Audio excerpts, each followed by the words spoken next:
Hello and welcome back to another of my tutorials on altering Magic the Gathering cards. I would love to talk about what starts a selling profile in this wonderful, wonderful hobby that a lot of us have. How do you get to, hey, I want to sell this, or hey, my stuff's good enough to sell it, or where do I sell? This is going to be a tutorial on selling. I have been selling seriously since the pandemic. Before the pandemic, I was doing them for free for my friends. If they wanted to pay me, I just said, hey, buy me a pack of Dragon Shields or something, and yeah, I'll paint your cards. And it was practice for me. I think most things that people will end up monetizing starts as something that they practice on their friends for free first. Whether that be, tattooing or crocheting or detailing cars, whatever it is, it's like you have to practice and make sure that you're good at it. So that's what I did. I'm not saying that's what you have to do, but it's a really good way to introduce yourself to the process of taking someone's card, painting on their property, as much as any of us actually own these cards, and then giving it back to them. That is something that is uncomfortable for a lot of people. It always felt weird when someone would pay me for this when I started. Even though I'm someone who works very hard and loves to be compensated for my hard work, I just didn't think I was at that level. And you definitely don't have to monetize right away. You don't have to monetize ever. But if you are thinking about monetization being part of your journey, I'd say practice on your friends and give them some freebies. Because you never know, one of your friends could have a really nice YouTube channel or a nice Instagram, or just be really active on TikTok, or have a lot of knowledge of Blue Sky. Those people, once they get your product for free and believe in you because they're your friends, those people are then going to be your first people who are on your followers list. They are going to be your hype men in the beginning. And probably, all the way throughout. Right now my top fan badge on Facebook goes to one of my buddies who I play a ton of CDH with. So, your friends will continue to be your biggest supporters until you go international, which, I'm sure you will. I'm sure we all will. So give them a freebie. Talk to them nicely about what you did well, what you could do better. If they're real friends, real good people, they would understand they got it for free. So, it's an experiment on both of your ends. So please give yourself that on-ramp of doing it for the love of the game. Do it on a bunch of your cards, obviously. But interacting with other people's cards and other people's wants for their cards is really big. I'd say that's your absolute starting point. Once you are comfortable enough with somebody else's materials, like their cards, and what they envision for their collection, how do you monetize that? How do you monetize taking the art that everyone loves and adding your own hand to it? There's a lot of philosophical parts of that. Like, what does it do to you as an artist when you are working on somebody else's art? I make original art as well, not at the level and the quantity, the frequency of Magic the Gathering cards. Almost every single day I will paint a Magic card, at least one. You see me doing two. I'll explain why I'm doing two at the end of this video, or middle of it. But I have honed my skills for the better part of 5 years on somebody else's art. What does that do to you? Obviously, that's my altering style. there is an altering style where you just take the magic card as the canvas, and then you paint whatever the heck you want on it. There's a couple really good alterists that are out there. Coming to mind, J Alters is probably my favorite at the moment, but everyone knows Eric Klug. They are using this as a canvas, not as a guide, where I am using this as a guide. You have to find who your audience is. I'd like to say, I don't know, I don't have the facts in front of me, but I'd like to say that I probably pump out the most quantity for this style. I know that there's a couple people out on Etsy that do a lot of this, but based on sales that I see through Etsy, I'm definitely number one. eBay, I get pretty much maybe half of, 50% of what I get on Etsy, I'll get on eBay. And then through DMs, through Instagram, and, all of the social medias, I probably get maybe a quarter of what I get on Etsy, maybe 10% of what I get on Etsy. So it's smaller, but they're definitely more expensive. It's people who want what I just do. I just did a Starry Night by Vincent van Gogh behind a Zur the Enchanter. So that's something that I charged a little. That one I actually didn't charge anything more because I thought it was a cool idea. But there are people who have ideas that I'm like, okay, it's an extra $50 because it's either more challenging or outside my wheelhouse. But those things are through, a lot of Instagram, a lot of Facebook, and then the Etsy and eBay sales.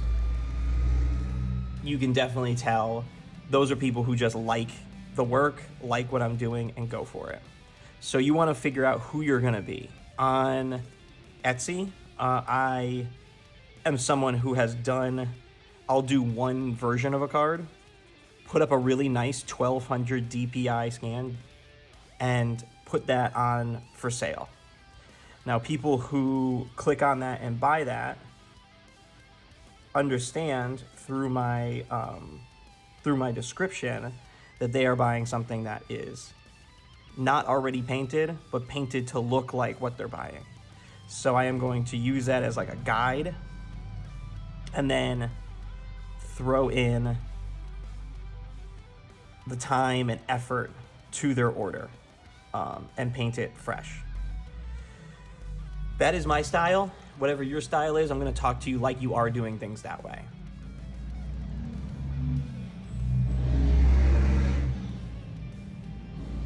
There is a great deal of need for people to have their own unique versions of every card. I encounter that a lot. People want to be unique in this world, but especially in this game that allows you to build your own deck. People want that uniqueness. So if you're someone who can Xerox kind of well, like I can, like I've done, this is probably my, 9th and 10th Tainted pack, So I kind of know what I'm doing and the roadmap of where to go. If you never want to do something like that, I totally understand. This is, to be honest, this is what I think I'm the best at. Being vulnerable right now, I just don't think I'm the best at original art. Obviously, no artist thinks they're the best, but I just think that I can put in so much time and love into this style of art because I believe in myself. I believe in myself in this realm. So that's what I choose to do. If you want to do, pen and ink and just do illustrations on these, that would be really cool. There's a lane for that. Same thing with someone who wants to, just like Klug, just take classic pieces of art and paint over that. For the most part, that's what he does. Those are all extremely valid. Finding what you want and what you're good at is hard. But again, it comes back to that, do a bunch of freebies. I used to do a bunch of, I put my original art on that. Now I only do about one a month of doing my original art, and I am selective. I had somebody come in and ask for a color redo on a traveling chocobo, but it was already the borderless version, and he just wanted his, what was it, a green one turned to a black one. And I didn't even want to give him a number of what that would cost, because it's outside of what I'm comfortable with, and I got a lot going on artistic wise. I'm only two hands, so I'm trying to maximize what I'm doing with these two hands. And part of the maximization is giving people good art. And if I'm doing something that I don't think is going to be fantastic, it is in everyone's best interest for me not to do it. But I've had people say, this is a video that did pretty well on the social medias, of me painting my own original art of hummingbirds on a Trouble in Pairs, because the artist of Trouble in Pairs stole all of her subjects, all of her, what's the word? All of the elements. She stole all of her elements. So people want original art on Magic cards, and that's a perfect way to get my original art out onto a powerful card. I really like painting permanents because they stay out on the board and people can see my art longer. Also makes people want to buy cards that stay out on the board. Like a commander would be on your playmat pretty much the entire time it's out. So it's really easy for people to be like, oh, I want to invest in that. Once I put that out, a month later, someone's like, hey, I want that. I want the Trouble in Pairs painted with your art. And that's perfect for me. It's literally the perfect idea. So those are the things that I think I will do well, and therefore I take on that project. It's one of my biggest things that I wish I told myself when I was starting.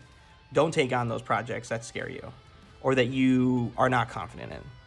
Because there's one that I remember, and if this person is going to be watching, I'm very sorry. This was years ago, so I can't imagine. But it was a Chandra, one of the Chandras. And he wanted it to be one of his, like, a video game character in the same position. So I had to, like, borderless extension, which was fine. But then I had to go over this beautiful art of the Chandra and put on, like, different boots and a different tunic and, like, different hair. And the whole thing just kind of looked bad. I did the same thing with a Ty Joaquin, or I forget what the name is of this card, but Ty something. And this person, I believe, is trans or has trans people in their life. And they're like, oh, can you make this one look like a mask, femme, lesbian with trans symbols all over? And I go, yeah. So I did the alteration, the borderless alteration that I love doing and did a very good job at. And then I just painted this, I was talking to her. She's like, oh, I want her with a trucker hat, and I want this, and I want that. I was like, oh, great. I'll totally do that. So I put the trucker hat on and the ripped off sleeve arms, and, it just didn't hit. It just took away from the card. And I remember sending her a scan once it was already done, because I never do middle of the road, like, updates, unless it's like a big project. I normally do when it's done. If someone doesn't like it, which happens very, very infrequently, we'll move on from there. But that's a layer of stress I'm trying to take away from myself, is like, hey, let me have you look into what I'm doing for you. So I remember sending her the scan and then being like, oh, it looks great. I can't wait to get it. I go, great. I'm not super happy with it, but they are. And being an artist, that's all that really matters. So I said, great, send it off. And then the review came in on Etsy, and she gave me like a 4 out of 5, which thankfully was not a, 1 out of 5. And, she said, I just think that it was outside the comfort zone of the artist. But I really love it. It's still one of my favorite cards. I love the card. So it's the best I could have hoped for, I guess. You know what I mean? Like, all circumstances coming in, but I just knew I wasn't pumping out the right product for her. But I agreed. I agreed to do it. I don't ever really want to cancel. I try really hard not to cancel orders. Instead, I just talk it out with the client. But starting out, you're never going to get it right the first time. You're never going to be like, hey, this is my style. I totally know it. Everything's fine. I'm into it. Everyone loves it. I don't make any mistakes. That's never going to happen. You're going to make mistakes. You're going to be put in uncomfortable situations. You're going to take commissions because you need the money. You're going to overestimate your abilities. These are things, as artists, you do. So be comfortable in the uncomfortableness because you know that it's going to pass.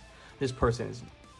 I've had probably 3 or 4 returns in 5 years of doing this. So it's very infrequent that anyone's ever that upset.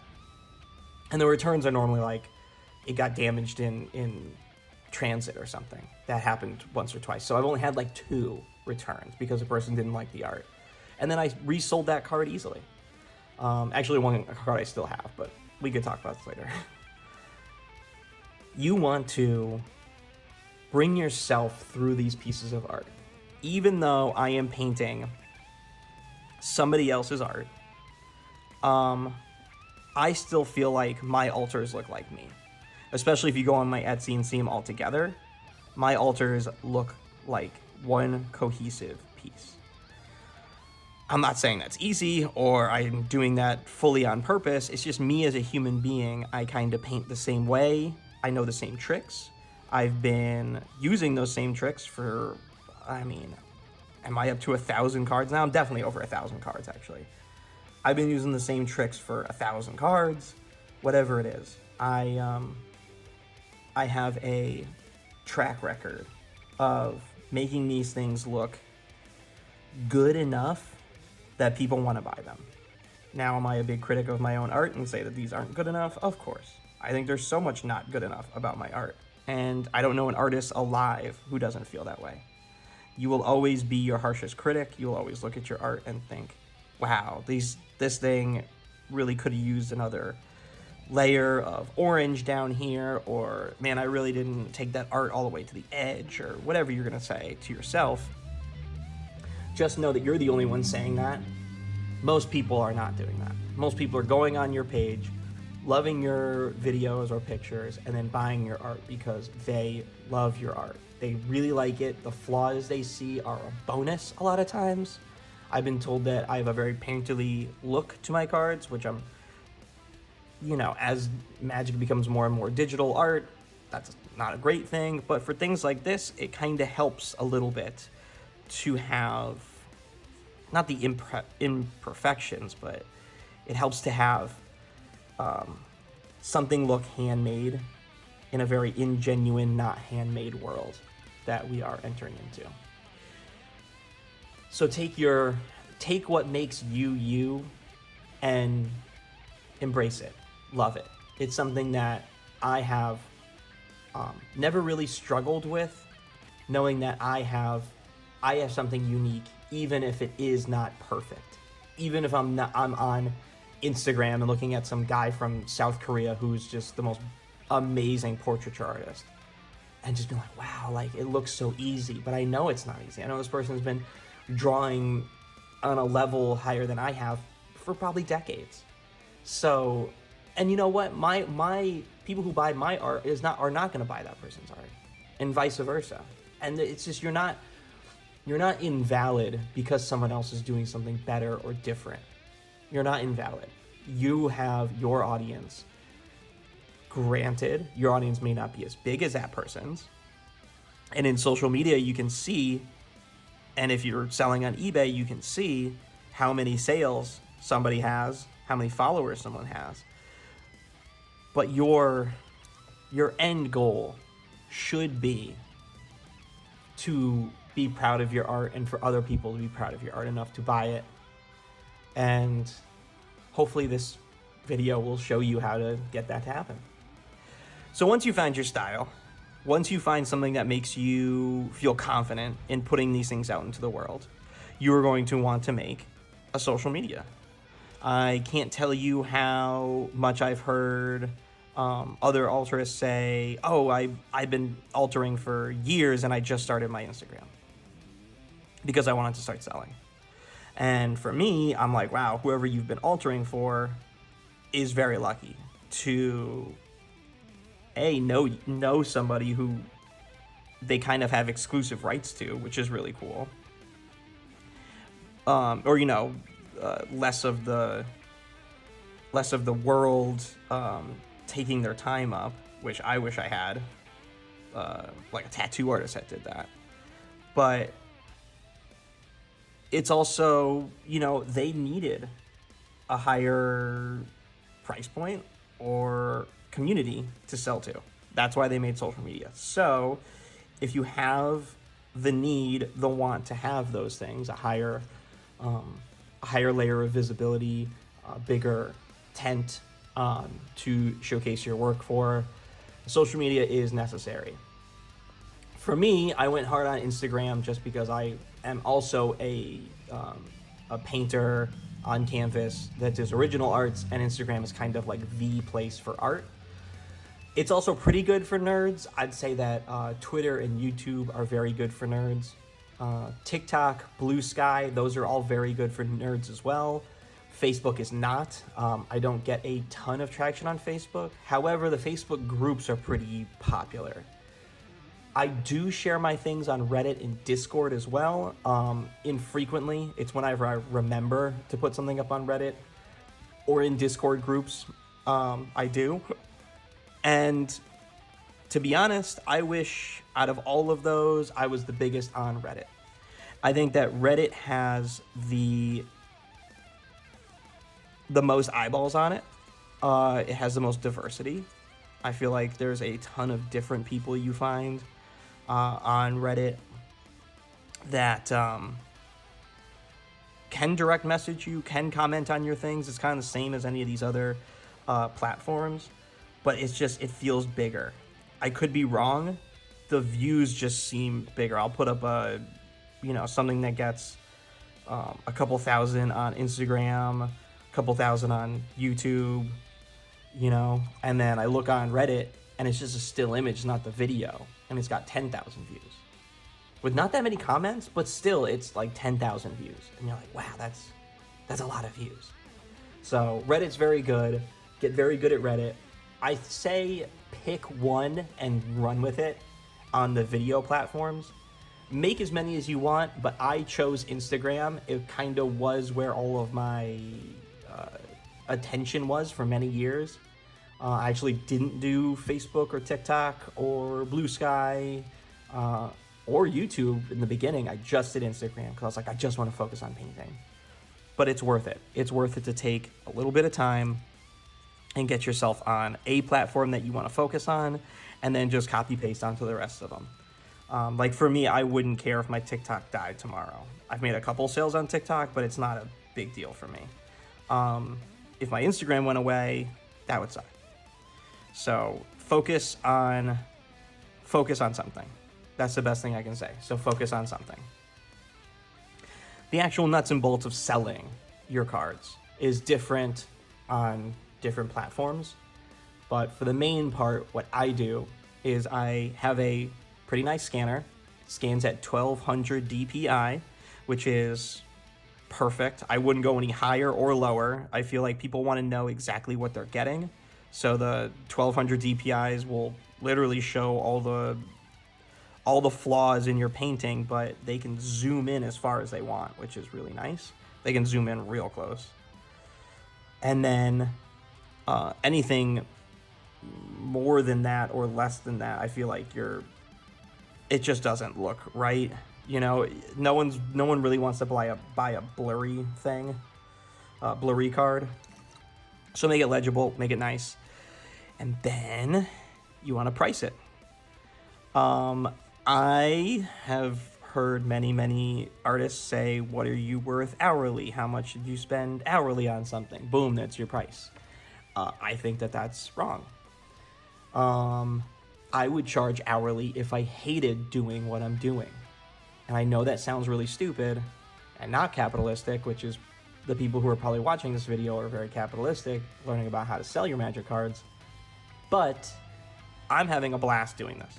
You know, I will sometimes have, I'll be eating that while I'm making something, like I'll have a bowl of rice off to the side and I'm taking my time with this piece. Or I have a beer, or I'm watching a movie and painting while I'm watching a movie or a series. Granted, these are things you do while you're working, maybe not having a beer, but what people normally do while working, but I'm not sad doing this. I think I'm worth, I don't know. I'd like to say I'm worth $50 an hour. That's what I like to think. I think I'm very specialized. I think what I do, I answer a ton of emails. I'm very active on social media. I run a Discord. I do so many things that I'm very present in the community of CDH and alters. But I think that I have a something unique. So $50 an hour is really good. I think that would make me happy, it'd make my family happy, and make everybody happy. Do I make $50 an hour straight for 8 hours a day? No, I do not. I charge as my amount $75, and the prices just went up, so $75 is my target walk away for every single piece. If it is more intricate, that's fine. If it's less intricate, great. If it's something very specialized, like a full art card where I'm taking out this like text box, then it's going to be a little bit more because I already know it's going to be more work. But there are just arts that are a million different colors, and it's so much work. And is that probably worth more than 75? Yeah, probably. But if I already said yes, I'll do it, it means that I'm comfortable doing it. It means that I'm going to have a fun time doing it, probably. And it's something that brings me, I'm my own boss. I'm doing this on purpose. It brings me some sort of, brings me some kind of purpose, I guess. Hate to use the same word twice in a sentence, but brings me some kind of purpose. So, me charging $75 a card does bring me around what I think I'm worth, because each card takes me, I'd say, an hour to 2 hours. I'd say an hour to 2 hours for every card. Obviously, that's a estimation. But on that estimation, smart money would be charge everyone $100, which one day I might. But for right now, it's $75, and my prices just went up. So I kind of feel good about that. $75 a piece. Now with Etsy and eBay, they take out a percentage. Etsy is somewhere around 10%, and eBay is somewhere around 15%. TCG Player is somewhere around 13%. Those are the three places that I sell on the internet. Those are my marketplaces, I guess. I charge $94 on eBay for my time, which is $75. The card, any card that's $5 or under, I'm charging $94 because I buy the raw card from TCG Player, and the shipping is included in all that as well. Because I like the look of free shipping. I think it's just easy. A lot of people get on to a marketplace, buy something, and then ship. By the time they get to the end, shipping's $25, and it just kills your experience. So, I like being upfront. I like people feeling good about buying my things because it's just $94, whatever your tax is. I do charge an extra $15 if I'm shipping international, but that's just fair. You know what I mean? Like, some places are $20 to ship internationally. In America, my normal shipping cost is $4.50 to $5. I'm here in Florida, so it's the furthest away is, $5 to like Honolulu, but it does not really get above that. Shipping anywhere else in the world is through eBay and Etsy somewhere around $17. So the extra 15 kind of offsets everything. Again, if I lose my shirt but I lose a couple bucks, $5, $6 here and there by shipping internationally, that's fine. I'm still getting my my cards out internationally, and a lot of international people buy 2 or 3 at a time. So I'm giving them, like, think of it like $5 off if you buy 3, which is fine. So I'm charging $94 for eBay. I'm charging $90 for Etsy. I still think Etsy charges me less on fees. I did the calculations years ago, so I could be wrong at this point. Please tell me in the comments if I'm wrong. And then on TCG Player, I am still around 90. Just because TCG Player is, I get so infrequently do I get anyone buying alters from there. Maybe 5 a year at the most. So that's my pricing. And I think it's very fair. I feel like everybody feels like they are getting something unique. I don't know last time you bought, real art from someone. It's been a little bit for me, to be honest. I've been painting everything that's in our house. But the price of having someone use their hands on something should mean something. And if it doesn't mean anything to the people you're selling to, then they're not sales worth pursuing or molding over. You know what I mean? Like, they're not worth having any hurt feelings about.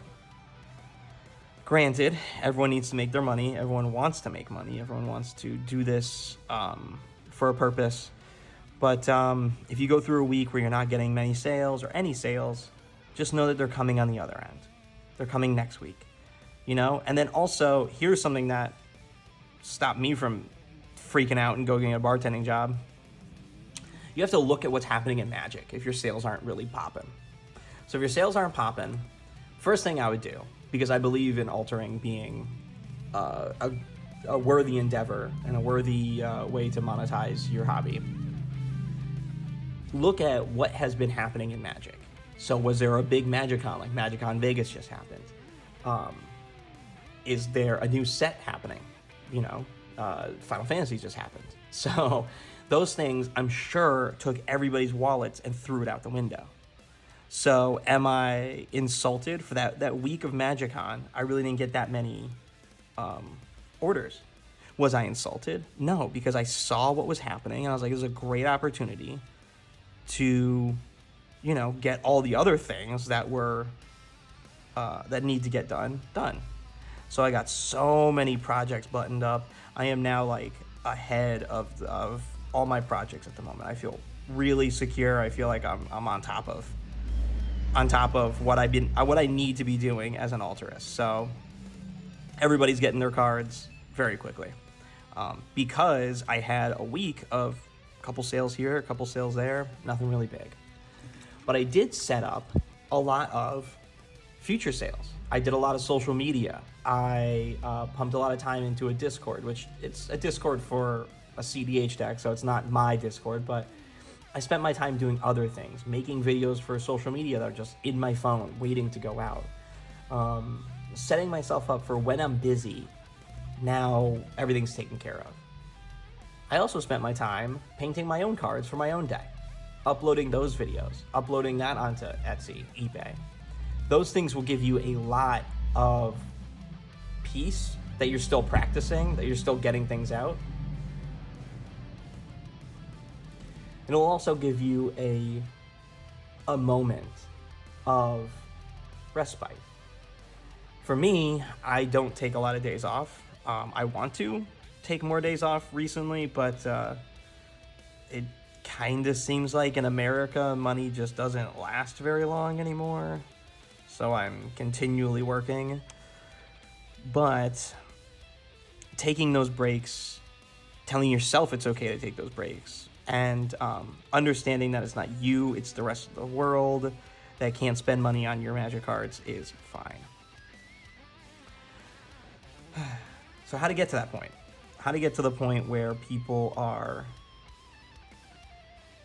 wanting your work and are giving you money?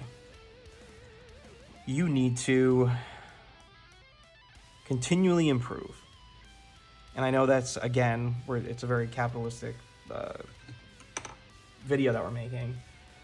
But when you look down, like I'm looking at the last Tainted pack I made, or 2 Tainted packs ago that I made, which is up on my Etsy, I'm continually looking at what was not perfect then. You know, what could be better? What could be tighter? What places did I just not give enough effort to? I just had a comment on, I think, my YouTube, where someone's like, oh, it looks like you gave up on the left side. And I was like, first of all, fuck that. Fuck me giving up. But I can understand how they think that, because it was on a card that had 2 houses on either side of the subject. And one house is literally just all in shadow. It's all black. There's very few highlights. The other one is completely in the moonlight, and there's a whole roof to do and windows to complete. So his assertion that I didn't try was wrong, but I never want someone to feel that way. I want someone to look at my art and never think that he gave up. He got tired. You know, it was time to punch out. I know the client didn't feel that way. The client loves the card, and it's actually one of my favorite cards I've done recently.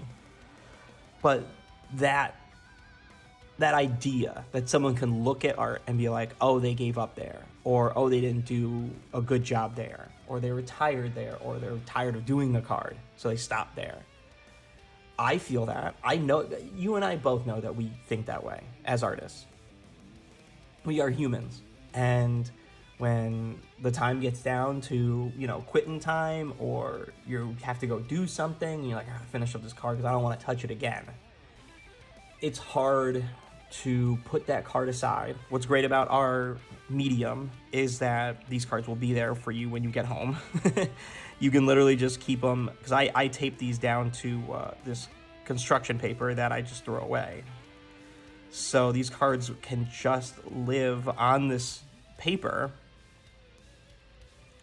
and I could just take the paper up, put it off to the side, protect it from the cats, and when I get back from whatever, or start the day tomorrow, I can just start painting again on it. This acrylic paint just accepts you starting work again, which is really nice. So it's something that I want to do. These I will definitely get done today because I gave myself enough time, and this is, I think, the only cards I'm doing for the day. So I'm definitely gonna finish. But I feel that person. I feel that person being like, oh, if this was my card, and you can't predict who's gonna feel what, but I had the feeling they were like, if this was my card, I would feel like it's not finished. And that's a shitty feeling. It's a shitty feeling. I have a ton of tattoos, if you couldn't tell. And if I looked at the tattoo and be like, oh, they stopped giving a shit, that would suck. Granted, it's different levels of commitment, and I could talk about anxieties in art all day long. I have a lot of them. But spending time getting something done and then having the balls to put it out onto the internet and have people critique it, you have to learn from that. Because you can't go through all of the work of making the piece, editing the video, putting it out there, putting yourself out there for people to critique and look at, and then not do that last extra step, one of the most important steps, which is taking that criticism and actually applying it. I promise you, if you price your cards correctly and you take criticism, you get better every card, you're going to sell. You're going to be better. So for me, this is what I do almost every day, all day. I have a wonderful family. We have a great agreement. I don't know what workflow. My partner works from home as well, so it's really easy for me to start this. Actually, a little story time for me. She met me when I was bartending, and I actually bartended her, or my other bartender bartended her. I went over and thought she was cute, and we started talking, and now we live together and are monogamous partners. She works from home. And I thought it was very romantic to work from home as well. So I quit bartending. And once we moved in together, which was relatively quick, I was like, I'm going to live on just my art. I know I can do it. I was doing 50-50. I was doing probably 30 to 40 hours of bartending and probably 20 hours of art. And just didn't put a lot of time into my art, but was still making money off of it, still at Etsy and eBay, and was still trying to run as hot as possible, you know, trying to go viral on Instagram and trying to have the money continue to flow in. So doing that and saying I'm just going to give everything to my art, I guess it forced me to be good at this. Forced me to be good at selling, for sure. Forced me to want to be better at my craft. And now there's a million ways to be better at this craft. I'm not saying you have to take my advice or my path to get here. But, you know, you're listening to me, so obviously I did something right. And it kind of came off like an asshole, but, you know, I am doing something right. So spending as much time as you have on this craft, even if you have a full-time job. Again, I was single, no kids, nothing. So it was very easy to come home from work or before work, get a card done, go to work. On my days off, do this. Also, as a bartender, I was working 4 days a week, not 5 days a week, sometimes 3 days a week.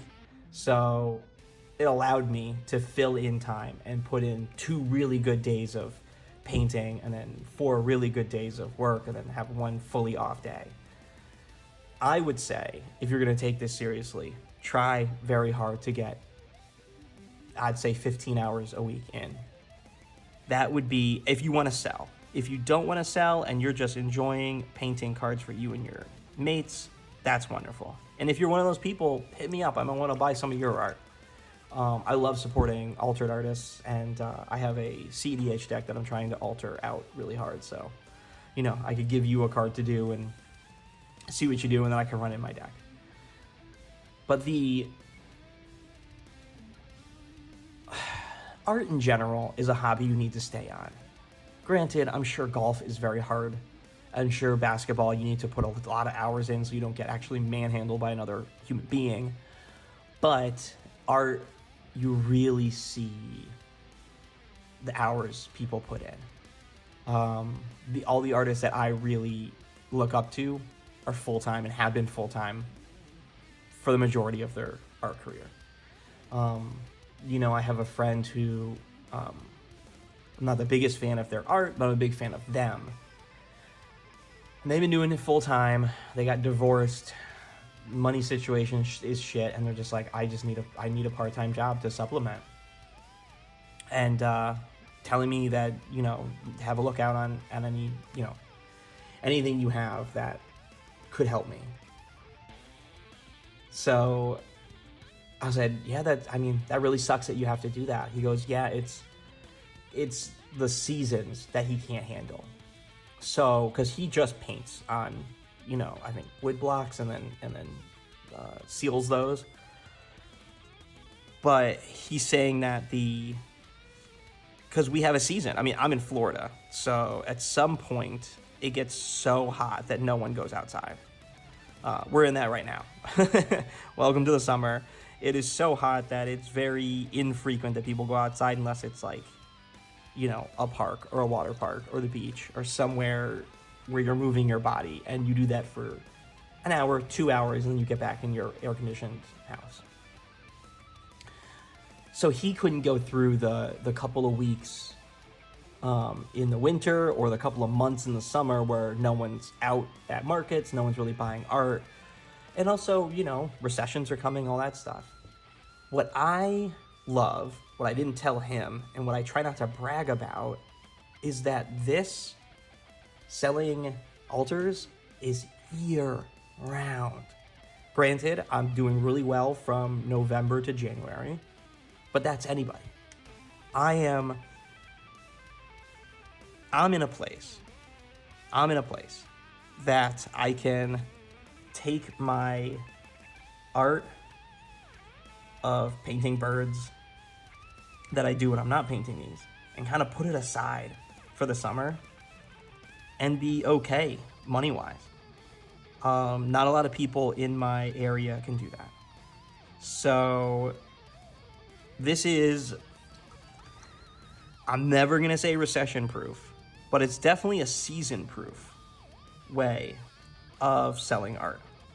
And I can't tell you how like honored I am to have figured that out and get this under my belt, under my specialty.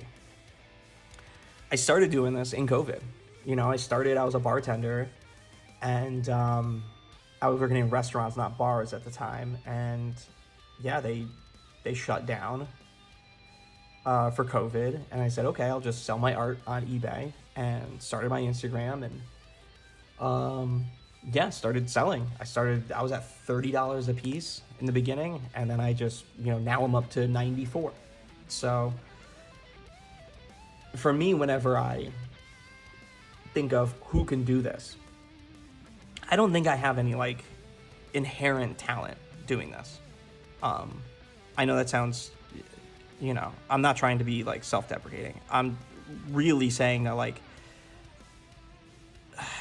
there's some artists I see and I'm like, wow, you're really good. Like even their circles look good. Like they'll make a circle and it's just so aesthetic. It just like, it has something in it. There's a couple artists I'm thinking of right now. One I bought a huge mural for that expanded across my entire car. Anything that guy did, literally anything that guy did, I was entranced by it. Like I was a super fan, and he was local to me. I would go on Google and try to find these old pictures of stuff he did, on the side of buildings that got covered up the next day, and just like this really amazing style. And granted, I think I have a style, but he just had something that no one else could like replicate. It feels like no one taught him, he just popped out. Granted, he knew a lot about drop shadows and lighting and like, you get your basics, a lot of geometry in his stuff. But it's just his figures were just out of this world good. So I don't think I have that. Granted, one day maybe I will. Again, I've only been doing this for 5 years. One day maybe I'll just have this amazing style where everyone's like, holy shit, Hummingbird just broke what our visions of art was. One day. I hope to be one day. But I think what I'm doing is accessible. Very accessible for everybody. So in that, I think that you can take this lesson of how to sell and put your own touch on it. It's not hard to make these cards. The hard part is getting a audience. The hard part is staying consistent. And the hard part is waking yourself up out of the idea that you need to have a boss and be able to do this full time. Granted, I have way more tricks that I have not told you in this. Maybe I'll do a part 2 of how I can sustain myself being an artist or make these cards viral sensations to the extent that I have done that. But if you have the time, the desire to make money off of this, you can. It's just a social media that you pay attention to. It's a couple afternoons you get to put away to start your eBay and Etsy. And it's also a love of altering. If you have those things, and this is a path that looks viable to you, just email me. Email me and I will be your biggest cheerleader. I love having this community be bigger. I support every artist that I see that's altering on Instagram. I follow them. On Blue Sky, I follow them. I love our community, and the way that people are expressing their love of this game. This is a uniquely monetizable way to love this game. You can take this into every facet that you want. I have never put this onto Twitch, but I know people who have. So you could be a Twitch person doing all of this. You can, go on WhatsApp. You can do this live. You can go to conventions and sell just at conventions. There's so many things that I don't do. I do a little bit at conventions. I want to do more. There's so much that other people don't do that I don't do, that you can find your niche as well. There's so many things that you're not just copying someone. You are actually carving your own path, because I feel like this is still the early days of this being something that people are actually wanting to do. I think that people have been doing this for a long time, but putting them up on eBay and Etsy and charging people for it, I think it's pretty new. I feel like not a lot of people are doing a large monetization of it. Granted, there's probably 100 of us, but that's not a lot. And there's always room for more. And I'm a big, once one person makes it big, we all make it big theorist. So come on in, paint some cards, and have no fear getting into this. Because even if you don't sell anything and you're frustrated and you want to be done, you painted a bunch of really cool cards for yourself. You painted some really cool cards for the community, for your friends. And those things, people are going to they're going to remember, and they're going to think of you, and they are going to know that you did something nice for the community, that you did something nice for them, and that's worth your time. So thank you for coming to another tutorial. I might do a social media look at for my next one. I know I went over a lot of eBay and Etsy and kind of thoughts on that. There's so much I could talk about with this. This is my full-time job. This is what I'm the most passionate about, I think, in life at the moment. So thank you for coming and listening to me paint these two tainted packs. I will continue painting, and I'll talk to you guys in the next tutorial. See ya.